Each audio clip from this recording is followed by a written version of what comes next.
the change implementation. Why is it that we struggle when it comes to implementing change? Well, because change triggers resistance. We human beings have a tendency to resist change. Change is difficult. It's highly emotional for most people, as you know from your experience. There are many reasons why people resist. As you know, sometimes they think it's not in their interest to see a change happen. Sometimes it's about the power of tradition, which we should never, ever underestimate. You know, this is the way we do things. Why would we change? And then there's always the fear of change. We all know of people who freak out the moment you mention the possibility of change. And to make it a little bit more interesting, obviously, as we all know as change makers, much of the resistance to change is not overt. Like I could turn to Debbie now and tell her about the change idea that I have for Catalyst 2030. And she may actually look at me and smile and nod and be like, okay, go ahead, Julie. But what is she going to do when I turn my back? Is she going to stab me in the back, push me off the cliff? I don't think so. I don't think you would do that, Debbie. But the reality is that we've all been there. We mentioned these changes, and then it's hard to really understand how people feel about them. Now, in spite of these changes, if I now ask everyone to think about iconic change makers who were able to push for changes, even at times when others felt that those changes were too radical or that they were coming too soon, we all have, right, names and also like pictures of people coming to our mind. Here are some of those iconic change makers. But what I want to draw your attention to is that although history remembers some individual actors as highly influential, and don't get me wrong, these people were certainly highly influential. The reality, though, is that a single leader very rarely changes the course of an organization or let alone of a society on their own. What is it that these people had in common? If you really study what they did, well, you get to see that what they had in common was that they launched and participated in a movement to bring about change through collective action. And so to effect change requires this kind of collective action, which you are aware of because all the work you're doing is about working collectively to push for change. And this is also what Catalyst 2030 is all about. Now, here is the question I have for you. Based on your rich experience, we have a group today of incredibly gifted change makers. What would you say are the key activities in which you need to engage if you want to succeed in leading change? Based on your own experience, what would you say are the key activities? If you had to give advice to each other, so feel free to unmute yourself, please write in the chat. What are the key activities in which you need to engage if you want to succeed? So Gisela, you're talking about building the relations, connectivity. Thank you. What else? Other key activities in which you think you have to engage. Alessandro, listening. So Alessandro, can you say a bit more? Alessandro, can you say a bit more about, I see Paola and empathy. Alessandro, can you say a bit more on listening and how important and helpful it's been to you and how you're using it? Yeah, I guess listening, I said it in sense, in order to change something, you have to listen to the people who are affected about it in order to better understand what is needed. So you can't just impose and change, you have to listen from the people who are involved, what is the important aspect. Okay, so it's about engaging these people in the conversation with you and understanding what their needs are and including them in all of the activities. Exactly. I see, thank you. I see using tools and methods of activists, including propaganda, so that's how you communicate. Identifying, Kavita, all actors in the ecosystem, the common vocabulary, the listening again, being alert, celebrating the small wins. So thank you all. In fact, you touched on all of the key activities, and I'm sure many of you are familiar with this model. It's a model that my colleague John Cotter developed in the 1990s. So here is what he said, and it's going to echo a lot of what you wrote in the chat and what we were just discussing with Alexandros. What are the 8 key steps to change implementation? To succeed in implementing change, according to John Cotter, you need to establish a sense of urgency, create a vision that's going to require the listening and engagement of the people you're working with, communicate the vision through action, form a powerful guiding coalition. We were just talking about that with Kavita's comments. Get rid of obstacles to change, manufacture the quick wins, again, echoing Kavita's comments, consolidate the improvements, and institutionalize the new approaches. And by the way, we will make sure to make all the slides available so you will have access to all the slides. Now, this is the moment in the time we have together when I'm going to be more aligned with the stereotype, the cliche of that people have in mind when it comes to French people. You know how people say that we French people tend to be a little bit more cynical and ironical. And Vera, I see your hand, so I'm going to turn to you shortly. But I'm not even trying to be cynical or ironical here. I'm just trying to be fully candid and transparent with you. I vividly remember the first time I was co-teaching a session to a group of top executives in the National Health Service, the British healthcare system. And I was co-teaching with a dear colleague of mine who used that model. And the participants were mesmerized. They were taking notes. They found that to be very helpful. And I just could not believe it. Why is it that I couldn't believe it? Because you're telling people, hey, step number 5, go and get rid of obstacles to change. Good luck with that.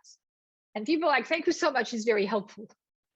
So in my work, what I've done, and what I'm talking about my work, it's my teaching, advising, and research, where I built a very large data set with thousands of change initiatives I followed over multiple years. I've paid a very close attention to the activities in which change makers engage. And I'm grouping them into 3 sets of activities: agitating against the status quo, innovating, and orchestrating change adoption. And that entails communicating, aligning people, processes, and systems with the new vision, and evaluating progress towards change adoption. And what I have to say before I turn to you, Vera, is shame on me. Shame on me. Why? Because you were right to highlight all these activities. And what I should also say is that John Cotter was right to highlight all of those activities, because change makers who fail to engage in one of these 3 sets of activities have one thing in common: they fail. So is it critical to agitate, innovate, orchestrate? Absolutely. In fact, agitation without innovation is just like a set of complaints without a way forward. But innovation without orchestration is actually a potentially great idea, but without impact. Vera, I'm turning to you, please. Thank you, Julie. I was just talking, in that issue in Brazil, and Brazil is a mess in terms of socioeconomic and pandemic, and that of course cannot alone eradicate poverty. So we are planning how we can create a movement, a huge movement in Brazil, with other social organizations, other NGOs, to really have a vision, what we want for our country, and how we can fight poverty and to promote inclusion. I think one of the main point that you have to join force with people that you really trust, organizations that are reliable, not only organization, but company. I don't know, Julie, if you have heard about, there is a sociologist, Brazilian sociologist in the 19th, Herbert de Souza, Betinho, in Brazil. He was our Gandhi. He made an enormous, campaign all over the country. Nobody forget him, against Hungary, And I think we are in the moment. We will have elections next October for another president, thanks God. But it doesn't matter who will win the election, Brazilian election for president. We understand that we need, with other social organizations, to make a movement with a very clear vision, what we want, how we can, measure the impact during this movement. But there is a problem, because COVID-19, Omicron, is all over the country, all over the world. So, and that kind of movement needs to go to the street, needs to go to the media, and so on. But it's a coincidence, but we were talking about that kind of movement, to agree, to put all together a lot of organizations that we trust, company we trust, and make a movement, go ahead. Because I don't know, I think Martin Luther King said that what makes me feel afraid of is not the cruelty, the bad things that the bad people they can do, but the silent of the goods, the silent of the good, the good people, the entrepreneurs in our country. I just want to share what we are talking about today. Thank you, Vera, because thank you to you and to all of you who've been taking the lead in sort of now creating that movement, which I know is highly needed in Brazil, which is also highly needed in a number of countries across the world at the moment, because we're all facing critical threats, including to democracy in countries that are fortunate to have a democracy, where we have to really fight to preserve and enhance these democracies. But what you just said, Vera, makes me think that the strength of the movement you are creating now is that that's the kind of movement that could and should do all these things. In other terms, yes, agitation will be important, taking to the streets, for example, using like non-violent resistance. Yes, all of that is absolutely critical, right? But then what you are adding to that movement, and people like you are adding, are the innovations.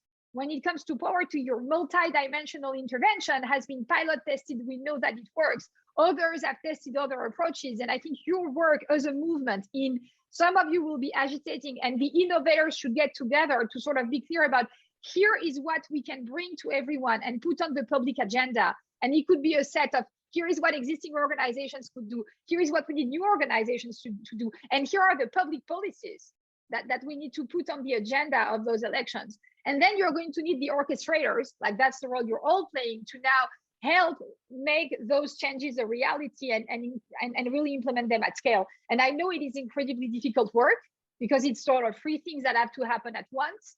But I know that it is also critical. So if I can be helpful as a sounding board at any moment in time, please don't hesitate. And thank you again, because this is such important and timely work. So thank you.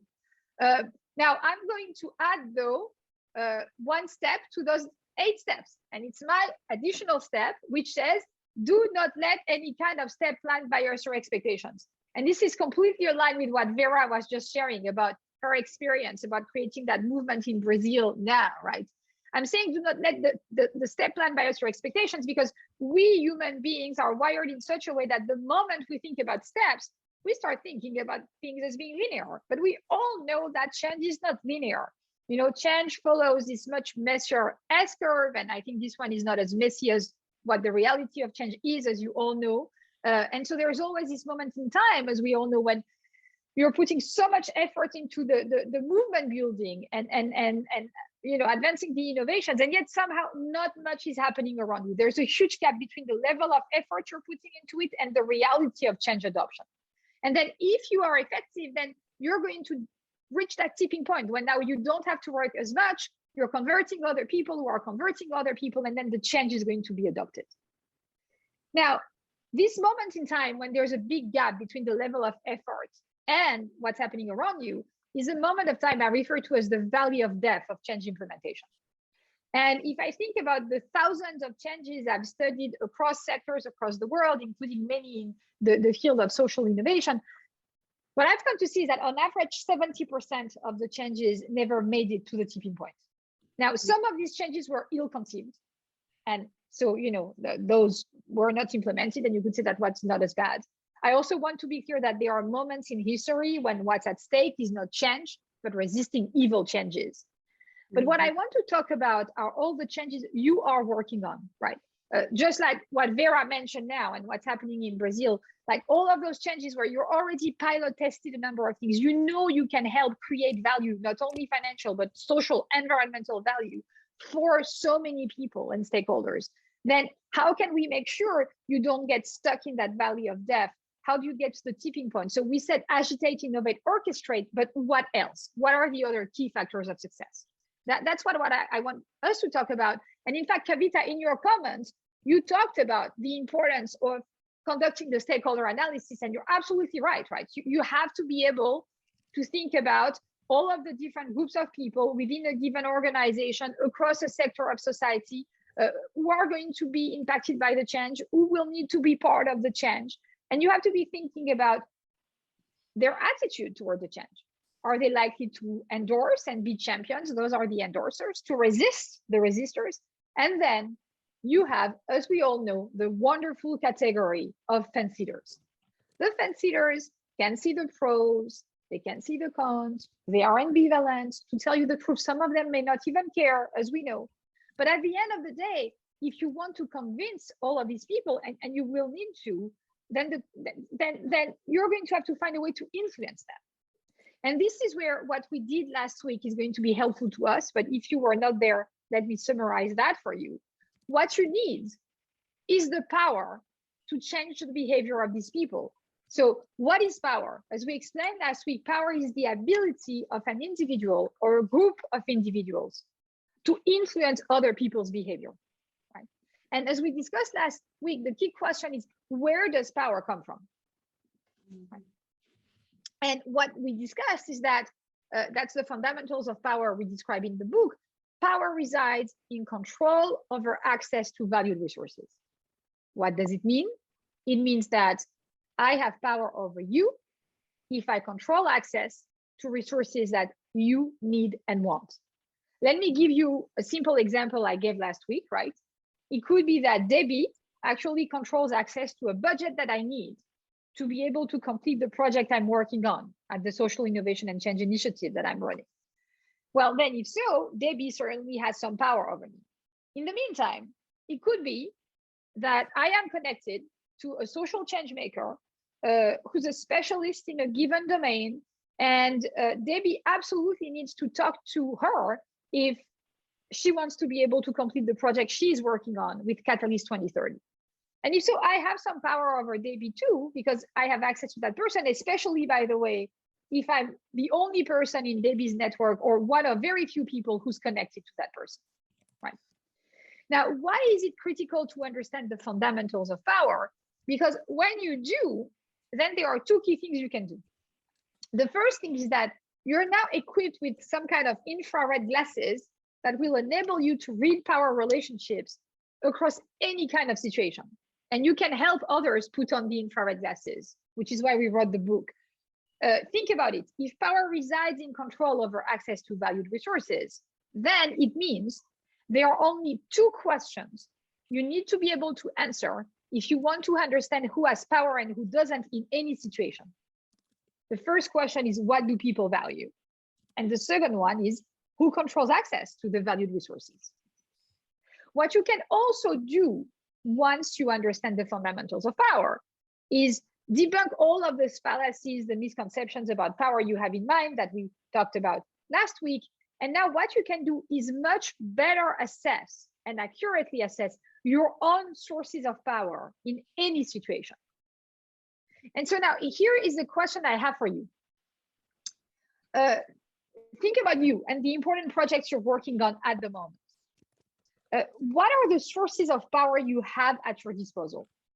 If you think about the channels through which you've gained control over valued resources, what are the various sources of power that have enabled you to do that?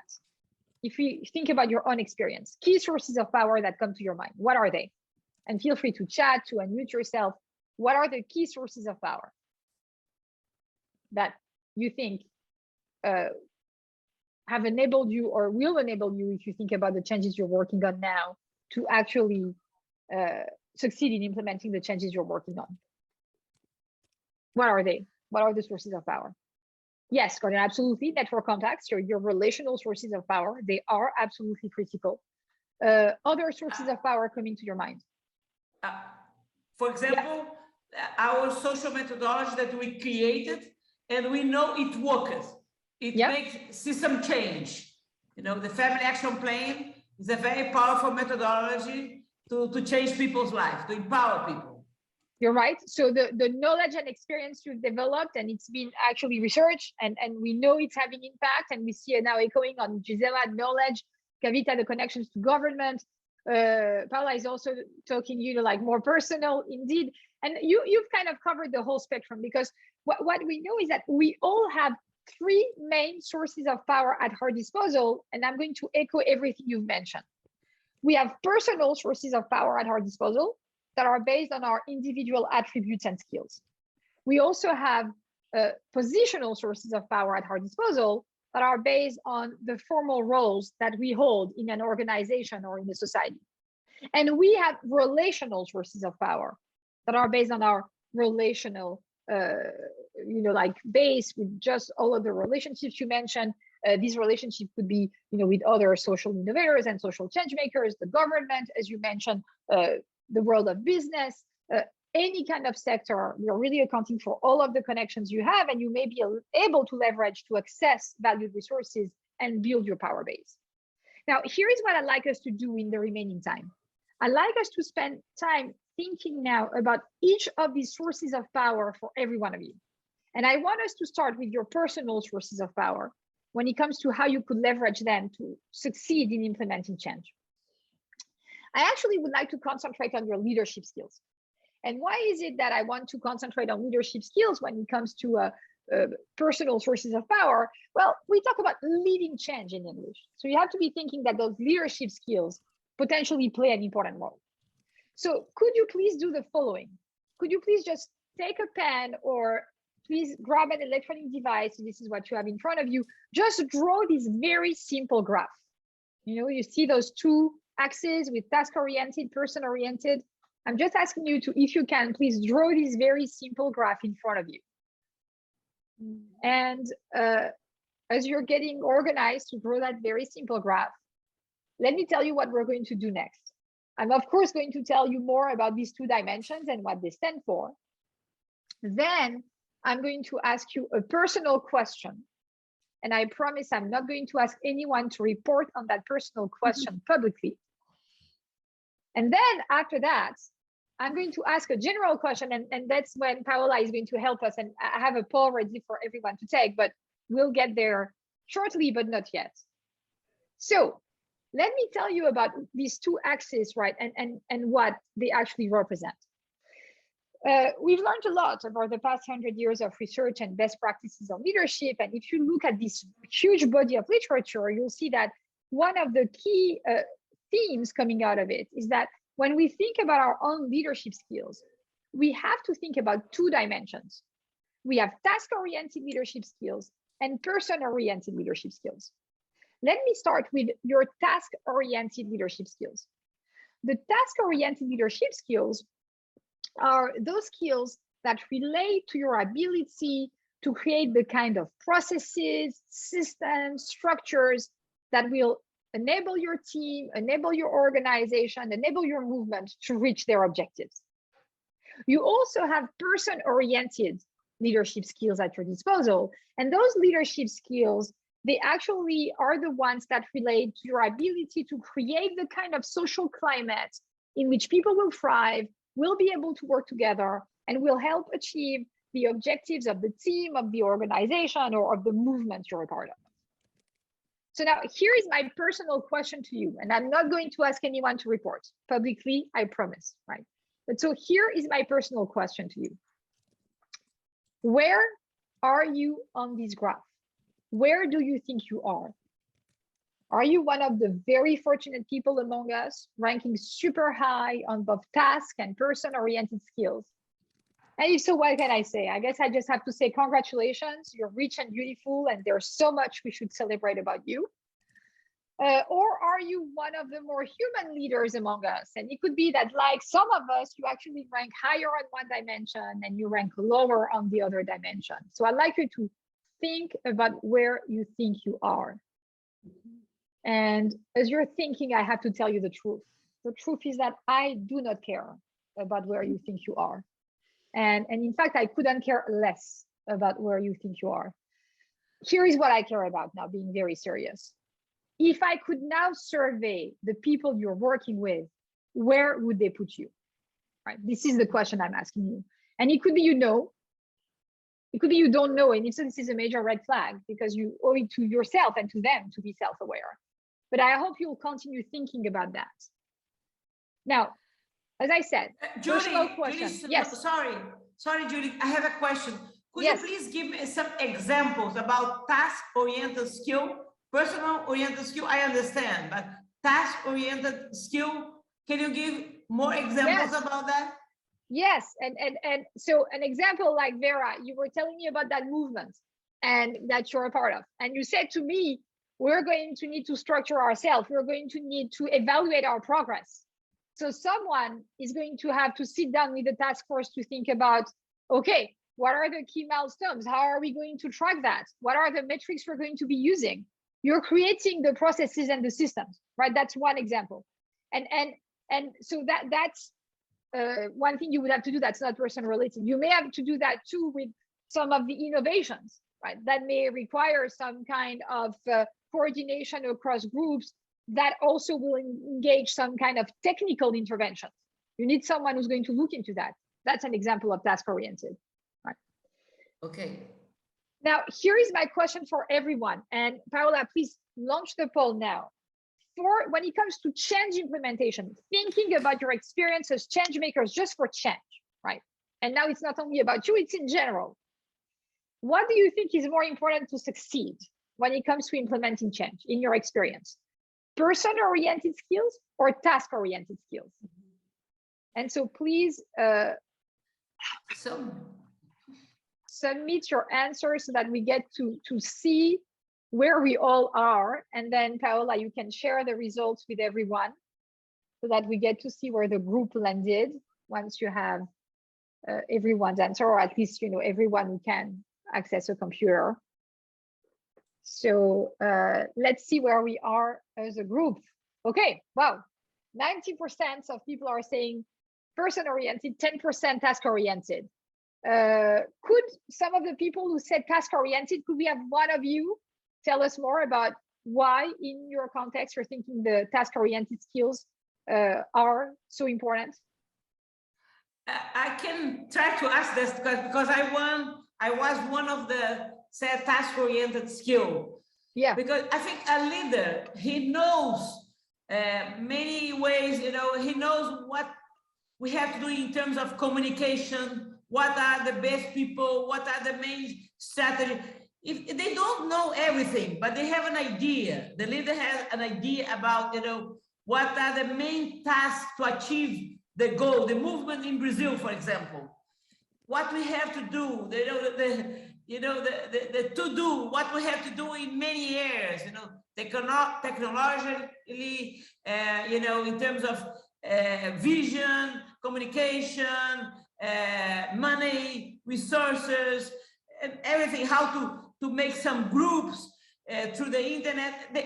I think the leader knows, or he doesn't know everything, but he has an idea what are the force he has to reinforce in order to have a very task-oriented skill.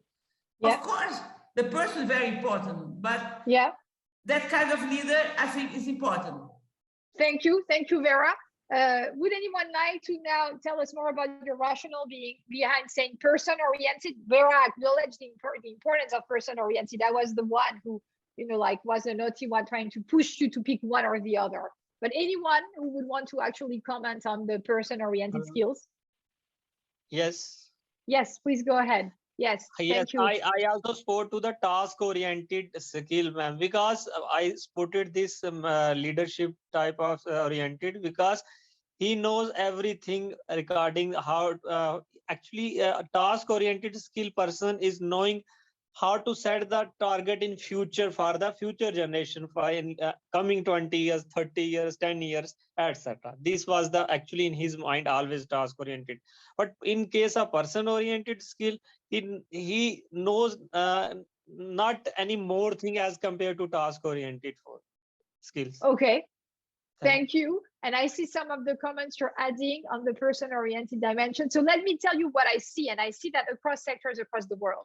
I see that the people who rank higher on the task-oriented skills, these people tend to put more emphasis on all the activities related to aligning processes and systems with the vision for change and evaluating progress toward change adoption.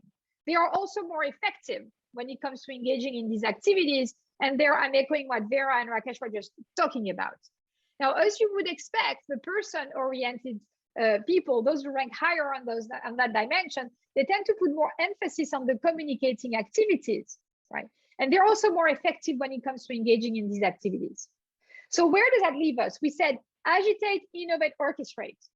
And it's now clear that if you want to orchestrate, you need both task-oriented skills and person-oriented skills.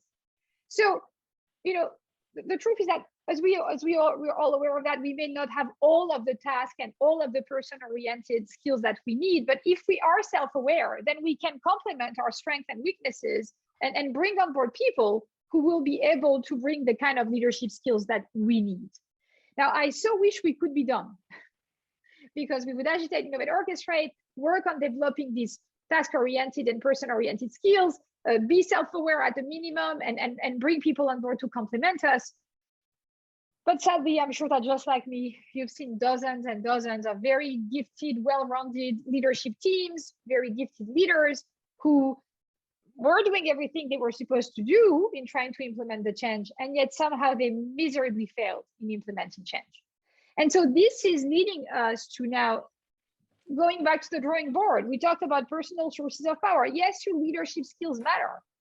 And yes, you need person and task-oriented skills. And yes, you can find people who can complement your strengths and weaknesses. But what else do you need to be more effective change makers? What else can we learn? And so this is why I like us to now spend some time on your positional and your relational sources of power.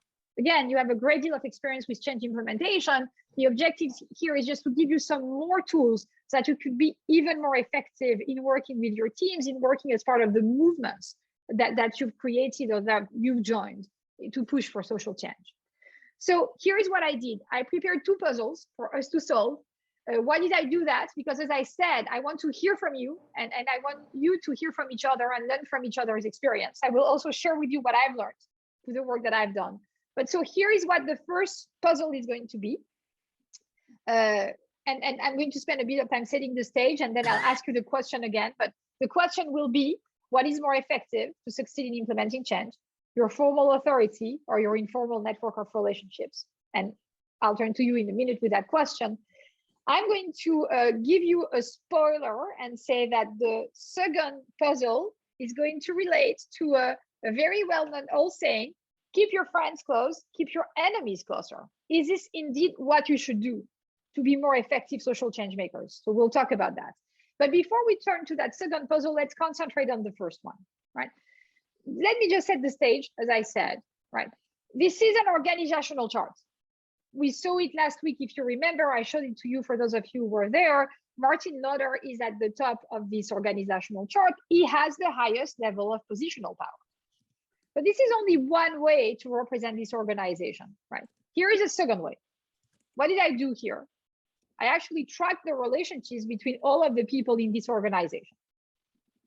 And this is yet another way to represent the same group of people. And I could do that in a sector of society, in an organization, in a movement you're a part of, right? But what did I do here? I created larger circles for Williams, Berg, Jenkins, Lessard. Those people are the central players in the network. And this notion of network centrality is important because it has practical implications, as we will see. The central players are the people to whom others go for advice. You are central in the network of an organization or a movement if you are one of the people to whom others go for advice. Right? Mm-hmm. So now, here is my question to you. And now, Paola, we can launch the poll, right? We're going to all take that poll again. What is more effective when it comes to implementing change? And think about the changes you've been a part of and what you've been pushing for and what you're currently pushing for. Is it your formal authority or the formal authority of the people you're working with, or the informal network of relationships? And so let's give everyone some time to actually fill out the poll. And then when you're ready, thank you, Paola, 30 more sec, we're going to then see where we are, thinking about the group we have in front of us. I expect to see something, but we'll see if I actually am right or wrong. Okay, so vast majority, as we would expect, said informal network of relationships. 6% of you said formal authority. So why don't we start with maybe those of you who mentioned formal authority? Can we hear from one of you on formal authority so that we understand better the rationale for why you're thinking about that in the context of the changes you're working on?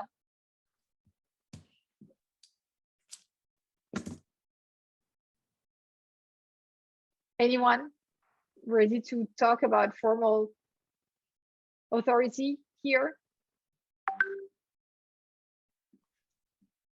So feel free, if it's not formal authority, then like to comment on why you picked informal networks, that we can talk more about it. But since some people said formal authority, it'd be interesting to think about, does it depend?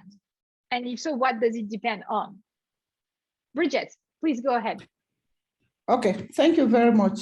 I think that though I picked the informal authority, but I think that the formal authority gives you the impetus and gives you the foundation to engage.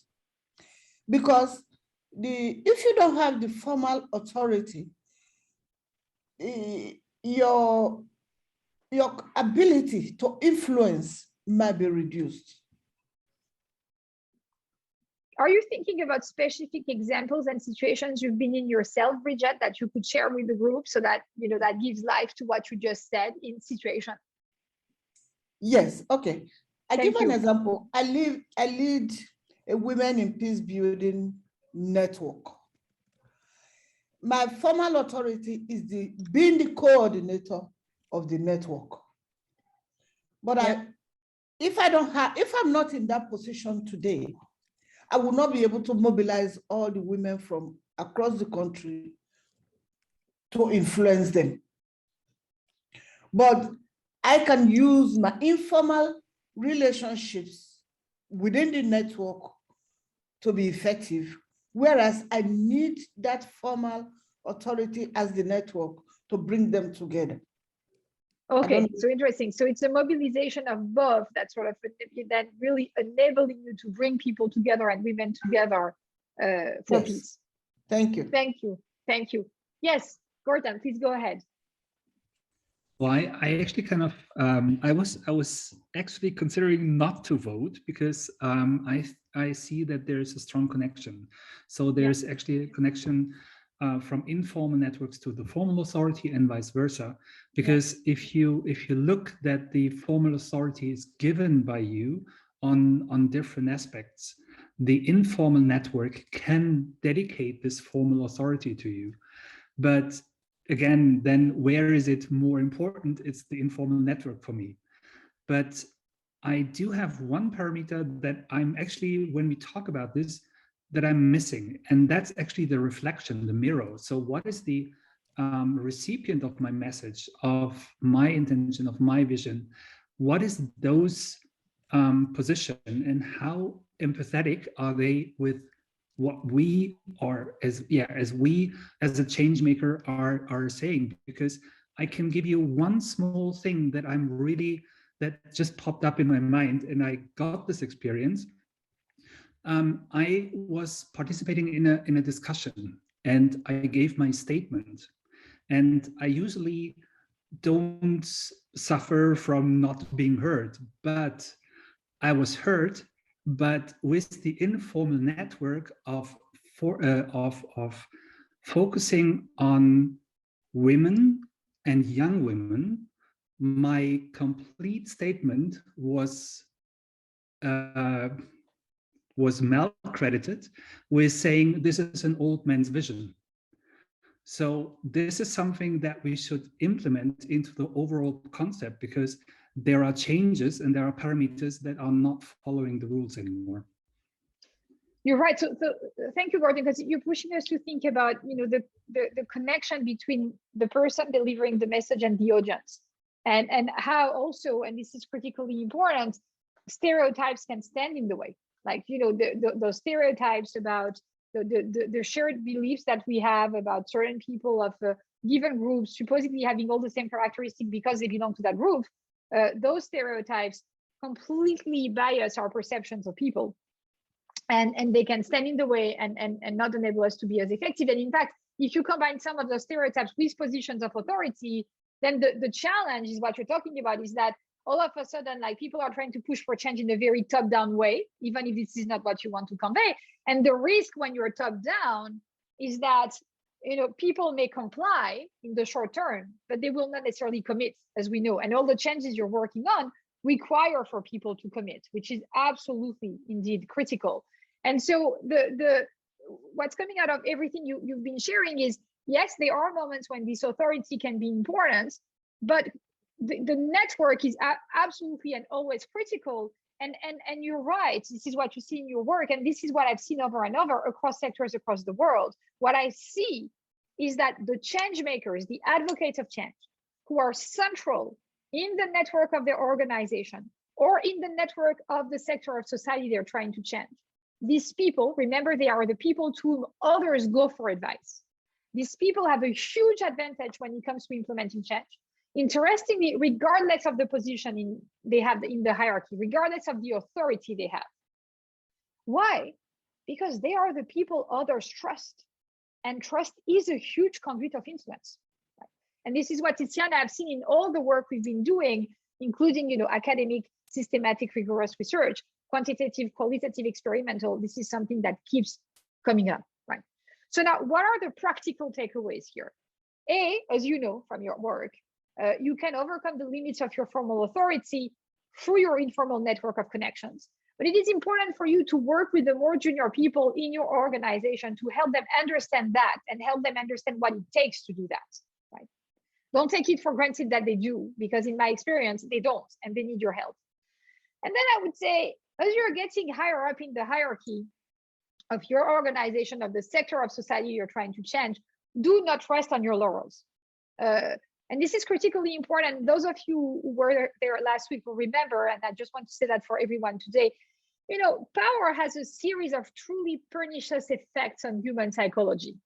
And one of them is that when we are in positions of power for some time, right, what happens is that we start thinking we're better than others, we deserve to be there, we become more entitled. That's the trap of hubris. And we also have a harder time putting ourselves in other people's shoes. We see the world for our own lens. And when we start doing that, when we get poisoned by power in such a way, that's when we get in trouble, because then we're not able to really read the political landscape as well as we were to. We're not able to understand people's needs and wants. And so what made us powerful before, because we could read the political map, is a skill that we're losing then, which is something I've seen over and over again. So don't let power corrupt you in such a way. Don't forget to cultivate humility as the antidote to hubris, and empathy as the antidote to self-centeredness. And empathy was the thread. You had that all along in all of your comments, and you're absolutely right. Yes, of course. I see that you want to, may I comment, please? Yes, please go ahead. Thank you so much. My name is Lolo. I'm in Botswana. Hi, Lolo. Sorry, Thank you for joining. Thank you. I came a bit later, but I like what you are raising around the formal organogram versus the informal networks.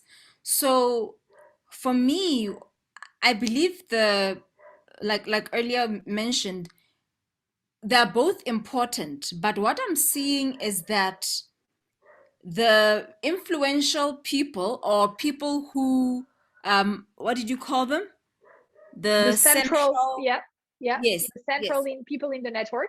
Yes, the central people in the networks. There's also there's a thin line between manipulation of the status quo because of the influence that they have. So it can be brought in negatively. So what happens is you're put in this position, greater scope of responsibility, and there are these four people who people double check things with them, but now you have to engage with them, yes, to maintain the relation, but it's also as though you have to coerce them into being on your side. I find that a little bit unhealthy.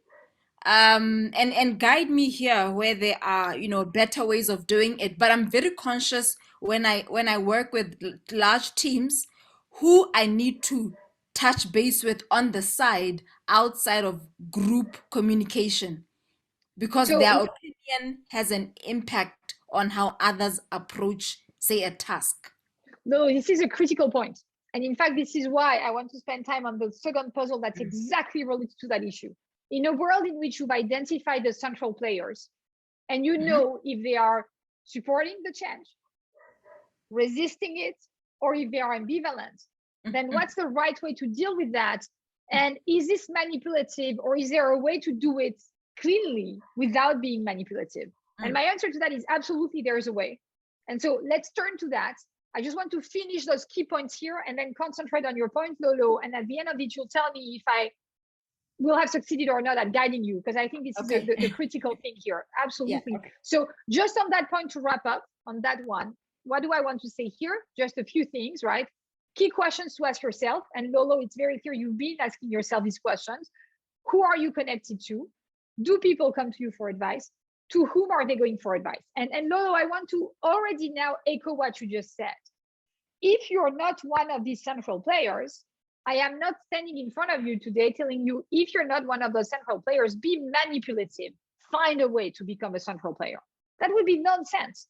The reason why the central players are influential is because others trust them. So the critical thing is really for you to think, am I one of these players? Yes or no? If you're not, then it's raising a question for you. Are you one of these people who is less comfortable with building relationships and networking? And if you are, there are things you can do to unlock your potential. And among the critical things, you need to operate a shift from this is about networking to this is about relationship building with a purpose, which is about learning and enabling others to also learn from me and learn from each other. And what we see in our research is that when people operate this shift, they're more likely to engage in relationship building and to become central, but with a genuine interest in people and with the willingness to actually have impact in enabling more learning. Now, Lolo, you asked a critical question, right? I said, keep your friends close, keep your enemies closer. Is this indeed what you should do?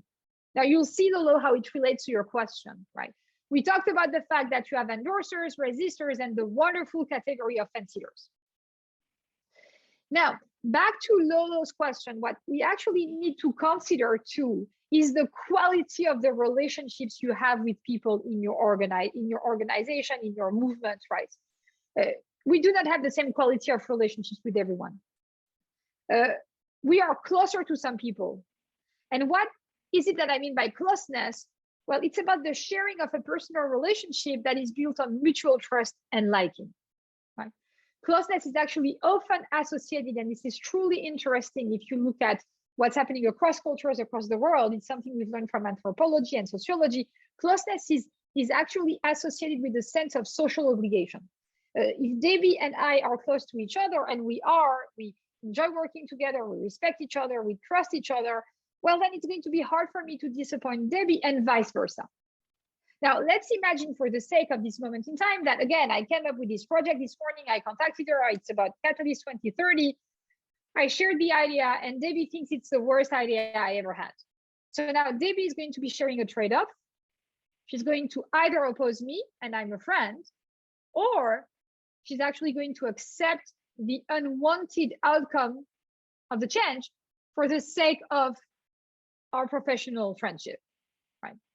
So now I'm going to Lolo's question, and Sanjay, I can see your hand, so I'm going to turn to you very shortly. But so let's imagine you've done your homework, like you've identified the central influential endorsers, fanciers, and resistors. Now, the question that Lolo asked was, sorry, please guide me. How do I deal now with these people, not in a manipulative way, but how can I engage with them? And so here is my question to everyone. What's the best use of your time? Should you get closer to the endorsers, to the fanciers, or to the resistors? And there are multiple ways in which you could do that. It could be you're already close to some of these people. And if so, you're going to spend time with these people, you already have a trust relationship with them, and you're going to genuinely explain to them why the change is needed. So see, Lolo, this is not manipulative, you're genuinely explaining. Or it could be that you do not know these people, but you have people on your team, in your movement, who are close to these other people. And if so, you can send these people on your team, in your movement, to go talk to these people and genuinely explain, again, why the change is needed. Not to be manipulative, but to genuinely explain. Or it could be that none of you, like no one is actually connected to any of these people. And then you're going to engage in building a real relationship with these people. But we're talking about really building it. And that's going to be time consuming. And then you're going to genuinely explain to them why the change is needed. And so, Paola, this is the next poll. I'd like everyone to have some time to think about it, right? Would you get closer to the endorsers, the resistors, or the fence sitters? And let's launch the poll there and have everyone pick the category. And then as we do that, we can also then, Sanjay, after you've had a chance to vote, if you want to then share your comment or question, please go ahead. But I think Carola is going to launch the poll very shortly. Thank you. My computer froze. 1 second. Okay, here we go. Thank you. Thank you. And Sanjay, please, after you're done voting, as we're waiting for the results, please feel free to I was just comment. wanted to react to what you said, about the power of the informal network. I believe in that as well, but from my own experience, sometimes with peers, you have this informal kind of network, but then when it comes to their own self-interest of these people, then they forget about you. They just look for their own advantage, and they just then go to a figure of authority. Like let's say I was in a position before, and then I was enjoying some kind of power, but then afterwards I'm replaced by someone else. I'm still in the organization, but people shift their allegiance to the other role. So is it that people are more working out of the self-interest than the kind of informal network? That was a bit of the thing in my mind. That was because I saw that in my own kind of life. So Sanjay, thank you. That's a very good point. And you're right to say that there are obviously, and we were talking about that earlier, correlations between your position of authority and do people come to you for advice? So absolutely. Now, is it self-interest? As I said, the central players are the people to whom others go for advice. And they go to these people for professional and personal advice. So they go to these people because they also come to believe it's in their self-interest to do that. So there is a dimension of self-interest. Like, yeah, I would be naive to deny that. So absolutely. It's not only self-interest, right? And let's not forget that we human beings value many different things, not only budgets and access to money and material possessions. We also value status, achievement, autonomy, morality, right? But there is a component of self-interest in why people go to some people. They believe that, and importantly, those central players, if you ask people to tell you why they go to them, they will tell you, because I know these people have my best interest at heart. I know these people care about me, and they will be able to guide me. And so you're right to say that in some situations, because of the culture of an organization, people will be like, okay, here is a new boss. I'm just going to do whatever I have to do, especially in certain countries, right? We talked briefly last week, and I'll put that in the chat again, about the excellent research by my colleague Michel Gelfand, who has written about tighter national cultures and looser ones, right? And you can apply that to organizations and sectors of society as well. Take a country like Japan, a very tight culture, we talked about it. Take a country like Israel, at the opposite end of the spectrum, a very loose culture. Your position of authority in Japan is a great source of power, right? And then whoever is going to be at the top, Sanjay, you would be right to tell me, listen, Julie, I know that the networks still matter, but whoever is at the top is going to have an advantage. Now, certainly, and much more so than they would in Israel, where in Israel, like the position of authority will not get you much traction. It's going to be about the credibility you build in the network. So yeah, thank you very much for that. Absolutely. So now can we have the results again, Paola? Can we see them again? Can you share them again? So, because I think thank you. 36% of you said influential endorser, 36% influential fence sitters, and 29% influential resistors. And I saw Kavita said it depends, right? And so I'm going to add some information, and then I'll ask you the question again. And Lolo, I'm keeping your question in mind, and I hope we're going to be able to address it. So let me know. Did you have another question, Lolo, now, or should I just share and then we'll get back? Yeah. Tell me, did you? Okay. So now it depends. Absolutely, Kavita, it depends. But bear with me, it's not the academic in their ivory tower. I want to be very specific. It depends on the type of change. All changes are not created equal. But in fact, a critical thing to think about is, to what extent does the change you're trying to implement, to what extent does it diverge from the norms in the sector of society you're trying to change, right? And so let me be clear here. The divergent changes break with the norms, and the norms are the shared beliefs about how people ought to behave and accomplish the work, right? Now, all changes are not divergent. Some of them are non-divergent. They build on existing norms. They do not disrupt these norms. Now, there's no value judgment here. There are moments in the life of an organization, a sector of society, a society in general, when what's needed is a series of non-divergent changes. Take a hospital, quality control. Do we care about quality control in hospitals? We do, right? A great deal, right, as potential patients. But those now are just refinements made to norms on quality control. But then there are moments, as you all know, because that's what you're doing in the life of a sector or of a society, when what's needed is a series of truly divergent changes. And so what are the questions to ask yourself? What are the norms in your organization or in the sector of society or in the society you're trying to change? And is your change breaking with these norms? Now, let me give you one example of one of the many social change makers I've been working with. I could have chosen every one of you now on that call. Does anyone know that woman? No? This is Jean Rogers. She's the founder of SASB. So some of you may know about FASB, the Financial Accounting Standards Board, created in the 1970s, a not-for-profit, to help standardize corporate financial reporting in the United States that had become mandated ever since the Great Depression. Now, in 2011, following the great financial recession, Jean Rogers came to my office at Harvard. She wanted to meet with me. She said, you know, like, I need people like you who are specialists of issues related to power and change and study hybrid organizations, social enterprises that pursue social, environmental, and financial objectives. And here is what she explained. She said to me, I want to create the sustainability accounting standard boards. I want to develop metrics, different ones across all 80 plus industries.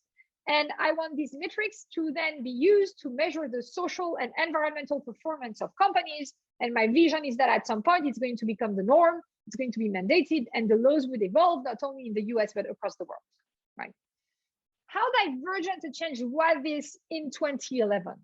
Very divergent, right? She was basically trying to change the face of capitalism. She was part of a much broader movement that many of you are a part of.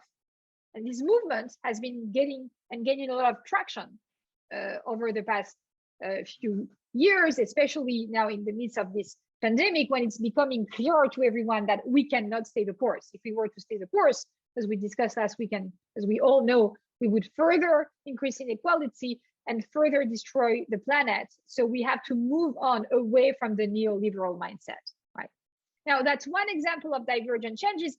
I work with a lot of companies trying to operate the shift from being typical companies to having a sustainable approach. Well, as we all know, that's a political change, and all the people trying to push for these changes, these social entrepreneurs, are an example of people implementing divergent change. And for anyone who has an interest, we can share this article that summarizes what I've learned from my research on that front. But now, why am I telling you about divergent change? Because when you implement a divergent change, and you're well positioned to know that, what you have to do is to convince others to adopt new practices and behaviors. But then when they turn to you and say, okay, who else has been doing it? You're going to say, not that many people, but trust me, we should do it. Well, guess what people will say in response? They'll say, thank you so much. That's truly innovative. Well done. But I'm afraid we cannot consider it. Why? Because it's never been done before. You've all been there, because I know that all your changes are divergent changes. So the bottom line is, as you know from your very rich experience, the change makers who try to implement divergent changes like you are face more resistance, right? And so here is the question I have for you. And Paola, we can use the exact same poll as we did before, the very last one. But before we do that, I need to tell you what my question is now.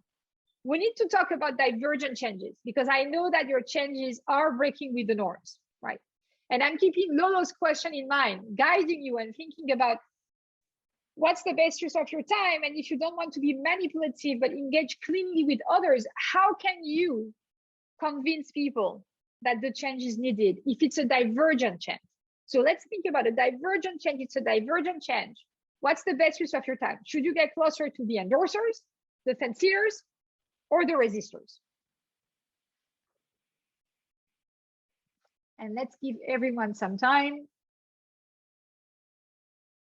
to vote. And then we'll see where we land as a group.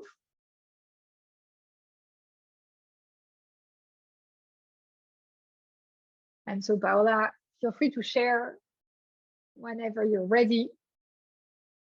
14 so far, so we'll leave someone else, please go ahead. For those of you who can, access the poll, give you 30 more seconds, and then we see where we land in terms of, do we see any changes compared to the first distribution? Okay, here we are. 43% said endorsers, 21% said conceders, and 36% of you said resistors. Some changes you noticed if you compare with the first distribution. So now let me, as we get ready to conclude, let me tell you what I see. And Lolo, this is again, like really meant to address your question. What do I see? I see the following. Let me start with the endorsers. Do not get me wrong. You know how all of you at the beginning of our conversation said to me, you need to identify your champions among the stakeholders. You need to identify the people who will join the coalition, who will grow the ranks of the movement. Absolutely. That's something you have to do. And you said something else that was truly important. You need to enable them to go on the change with you. You're absolutely right. And you have a great deal of experience in doing that. So you absolutely have to identify the endorsers and bring them on board by enabling them to go on the change with you. Now, is this going to help you and help them if you get closer to them personally? Well, the answer is it doesn't really make a hell of a difference. Again, don't let me wrong. You need to engage them. You need to identify them. Let them go on the change. But then they want to go and do things. And you may want to be closer to them. They may want that. That's fine. But that's not what's going to make them go the extra mile. They will go the extra mile if they go on the change with you. Right? Influential fence-sitters, yes, they are the swing voters. Right? And this is critically important. So Lolo, back to your point, if you can identify the central players who are ambivalent, they can see the pros, they can see the cons, they don't really care, they're not sure, they're, getting closer to them will absolutely help. And it's not manipulative, Lolo. It's just that then if you're close to these people, you can go to them and genuinely explain to them why the change is needed. And interestingly, you can convert them no matter how divergent the change is. Think about Debbie and think about me. We're close to each other. Let's imagine that now I gave this change idea to them, and Debbie is ambivalent. She's like, yeah, I see some pros, but there are issues. Then if I genuinely explain to her and we're close to each other and she trusts me why I think it's worth trying, well, she's quite likely to be like, okay, you know what, let's give it a try. Let's give it a try. Right? And so this is not manipulative. Again, it's about talking to people who trust you and explain to them why you think it's highly needed. They can still disagree. Right? And by the way, you may still want to go back to the drawing board to account for their feedback. But they are the swing voters, and this is how you're going to be able to get to the tipping point and get the change adopted. Now, what about the influential resistors? And this is where I would say you have to be very careful, because I've seen that over and over again, especially with all the social change makers I've been working with. Here is the thing. People would tell me, I know these people who are resisting, but I'm close to them and I'm going to spend time with them and I'm going to convert them, and it's going to have a huge symbolic effect. And that's how I'm going to convert everyone. This is not always how it works. If the change is a non-divergent change, that can indeed be helpful. Let's go back to Debbie and me. If my change is not that important, I can say to Debbie, listen, Debbie, I'm not trying to rock the boat of Catalyst 2030. It's relatively minor. Most similar movements have implemented the change I want to implement to measure our progress in terms of reaching our objectives. And it could be that Debbie could sort of still be thinking, I'm not really sure, but at the same time, she knows I'm not rocking the boat. I can convince her to let me proceed. Now, if the change is a truly radical divergent change, it's a different story. And why is it a different story? Because guess what? Our relationship between Debbie and me is a two-way street. I'm not the only one influencing Debbie. She's also influencing me. And so what I've seen happen over and over again is that when people are pushing for divergent changes, and I've seen that all the time with the social change makers I've been working with, when you become obsessed with trying to convert those resistors you're close to, because you're sort of thinking about the effects, what happens is that the more time you spend with them, the more likely they are to convince you to give up on the change.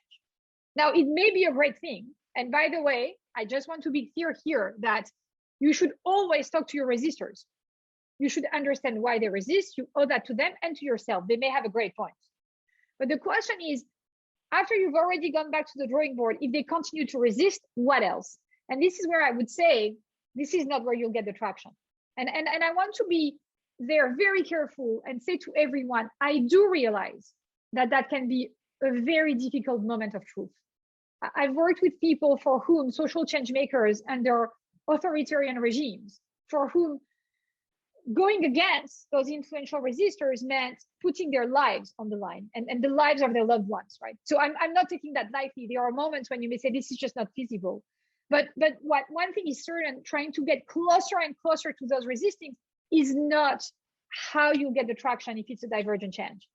Think instead of identifying the central players, sending them to fence sitters, going yourself to fence sitters you're close to. And no, this is not to be manipulative. It's so that you can send people to them who they trust, who can genuinely explain why the change is needed. And then you'll see what will come out of that. Now, what are the takeaways here?